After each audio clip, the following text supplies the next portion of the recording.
ये हैंडसम लड़का जैसे ही थोड़ा सा सनस्क्रीन हथेली पर लेकर अपने सॉफ्ट हाथों पर लगाने लगा, उसके चेहरे पर एक सुकून भरी स्माइल आ गई। लेकिन उसे जरा भी अंदाजा नहीं था कि उसकी जिंदगी में खतरा बहुत पास आ चुका है। तभी एक लड़की को अचानक कुछ अजीब दिखा, रेत में पड़ा हुआ एक फटा हुआ बड़ा अंडा। और तभी रोहन को याद आया, ये तो वही अंडा है जो उसे कल रात मिला था। अब सबको समझ आया कि बीच पर जो अजीब सी हलचल हो रही थी वो इसी अंडे से निकले किसी क्रीचर की वजह से थी। और क्योंकि वो शायद अभी अभी हैच हुआ था तो ज्यादा बड़ा भी नहीं हुआ होगा। रोहन ने एक सॉसेज उठाई और दूर फेंक दी, कुछ ही सेकंड में वो निकल ली गई। फिर उसने एक और सॉसेज इससे भी ज्यादा दूर फेंकी, इस बार वो बच गई, शायद क्रीचर वहां तक नहीं पहुंचा। अब सवाल था वहां तक जाए कैसे। तो उन्होंने दो स्केटबोर्ड लिए, रेत पर रखा और धीरे से कूदकर उस पर खड़े हो गए।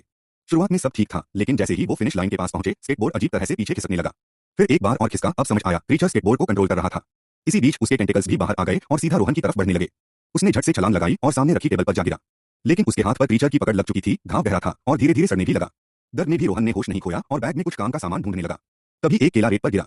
उसने जल्दी से केला उठाया और फिर उसे थोड़ा टेस्ट किया, कुछ तो ख्याल आया उसे। रोहन ने तुरंत रिस्क लिया और आग की तरफ कूद गया। ये वही जगह थी जहां कल पार्टी में बॉनफायर हुआ था। और उसका अंदाजा बिल्कुल सही निकला, क्रीचर को आग से डर लग रहा था। लेकिन तभी उसका जख्म और ज्यादा बिगड़ने लगा, मवाद बहने लगा और रोहन बेहोश होकर टेबल पर गिर पड़ा।